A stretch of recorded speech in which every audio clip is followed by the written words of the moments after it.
Time flew by, and before long several months had passed. It was already February, and many trees in Raven Peak had started sprouting new buds, a subtle sign that spring was quietly approaching. Beneath an old tree, Linley sat cross-legged, immersed in meditation to refine his magical energy. In his meditative state, Linley could clearly sense a large amount of yellow and blue light particles surrounding his body. These particles continuously entered his body from various parts, permeating through his limbs and bones, and finally gathered at his core, where his magical energies converged. Within the core, the rich tapestry of yellow and blue mist swirled, the yellow representing earth elemental energy, and the blue, denoting wind, elemental energy. Exhaling slowly, Linley emerged from his meditative state. Dennis sat cross-legged on the ground with a smile. He gazed at the surrounding scenery and, upon seeing Linley awaken, couldn't help but say with a grin, "Linley, you're leaving for Oakfield Institute tomorrow, yet you're still working so hard today? Don't you think you should take the day off and take in the sights?" Linley, however, grinned and replied, "Grandpa Dennis, didn't you say the strong train diligently every day without taking a break? Only through long-term training can one achieve astonishing strength." "You little troublemaker, now you're lecturing me?" Dennis grinned playfully. "Haha. I just want to get in the most amount of training I can before I set off. I want to be as prepared as I can to make the most of this opportunity." A black shadow suddenly flashed in the distance and, in the next instant, appeared on Linley's shoulder. It was the Nightshade Rodent. At this moment, Nimbles was grinning at Linley while pointing at a dead wild rabbit on the ground. Seeing his expression, Linley understood. "So you've gone and caught that yourself? Nice. You want me to cook it for you?" Linley asked. Nimbles nodded repeatedly. "This little Nightshade Rodent is strange. It's been several months, but it hasn't grown in size much. It should be noticeably growing during its infancy. I don't understand this either." Linley shook his head. Nimbles hadn't grown much larger, but its speed had increased significantly. Truly bizarre. "It's getting late, and there's still evening practice to be done." Linley stood up, picked up the dead rabbit, and headed down the hill. Dennis floated alongside him and complained, "You're on your way to becoming a mage, yet you're still doing combat training?" "Old man, I've discovered that combat training can improve willpower, and with increased willpower comes improved mental strength." "Sure, I get that," Dennis grumbled. "But how can basic training boost mental strength as fast as a mage's meditation?" Linley remained silent. Combat training could indeed improve mental fortitude, but this was just an excuse. Linley continued his combat training because he believed that if he ever had the chance to drink dragon's blood, it would allow him to master the skills mentioned in the Codex. He understood that his body needed to be strong, as it was the foundation for his power. By building a solid base now, he could more easily harness the skills described in the Codex in the future. In fact, with Linley's natural connection to the primals, he only needed a relatively short time each day to harness his arcane energy. Most of his time was dedicated to meditation, a practice essential for strengthening his willpower and honing his magical abilities. But constantly meditating to train mental strength was quite tiring. Combat training provided a change of pace and a chance to get away from the monotonous.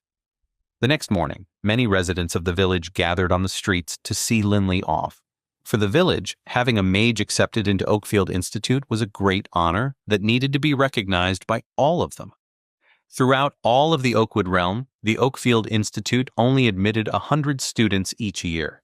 Linley being selected was not only a moment to be proud of for his family, but also the rest of the village, especially since they had not seen anyone be selected into the premier institution of the realm in a very long time. Linley sat on the porch at his estate with Hillman and a group of guards outside.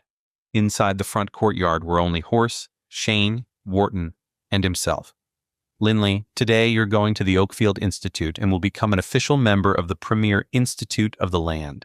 When you graduate from there, you'll be a powerful and accomplished mage." The night before leaving, Horace's heart was filled with words he wanted to say to his son. He was not the type to express his emotions generally, but at the moment he found it impossible to hold them back. After thinking it over, he continued, "My son, never forget our family's dreams and the shame we've had to bear." His face went a bit pale.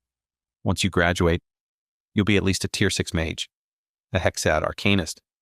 With diligent training, reaching the 7th tier won't be difficult. Plus, you have dual primal abilities. An Arcanist with such abilities is a significant figure in the realm. You'll have the power to reclaim our family's heirloom, and you can single-handedly rescue our family name. If you don't, even if I'm dead, I'll not forgive you. He stared and said with intent, "Even if I'm dead, I'll not forgive you." These words made Linley's heart tremble. Before parting, this was the advice his father had given him. "Father, don't worry. In my lifetime, I will definitely get back our family heirloom and will bring our name back. I swear," Linley solemnly promised, staring into his father's eyes, his eyes clear and determined. Horace's eyes lit up, and he patted him on his shoulder. "I believe in you, son." The next day, as he began his journey, Linley looked back at the hundreds of friends and family from his village who had come to see him off, led by his father and younger brother. "Goodbye, brother," Wharton shouted and waved vigorously. Looking at the two of them, Linley also waved vigorously, his eyes slightly red. He felt a deep reluctance in his heart. He had never truly been away from home for long, and this time he would be gone for quite a while. Nimbles sat quietly on Linley's shoulder, sensing his melancholy. Beside him, Dennis, in his ethereal form, gave Linley an encouraging look. "Come on, let's go," Hillman said. He was aware that bandits sometimes roamed the roads, and he was there to protect Linley on his journey to the Institute. Linley reluctantly looked at his family, but in the end, he resolutely turned and stepped forward towards the Oakfield Institute. "Goodbye, my family. Goodbye, my village." Oakfield Institute was the premier magic academy throughout the kingdom. Situated in the mountainous woodland region, over 20 miles south of Raven Peak in the Celestial City, Oakfield Institute stood as a grand establishment. Funded by the Sacred Covenant, it spanned nearly 10 square miles. With such vast grounds, the institute was almost comparable to a city. Beyond Oakfield Institute, there were hardly any settlements, only a stretch of barren mountain ranges. Dining halls, clothing stores, taverns, and other service facilities were all nestled within the institute, creating a vibrant, self-contained environment where students fully immersed themselves in campus life. "This is really impressive," Linley marveled as he stood at the entrance of Oakfield Institute. The main gate of the institute was a massive 50 meters wide. The intricate magical runes revealed that the gate's enchantment was extensive. At that moment, the entrance to the academy was quite lively.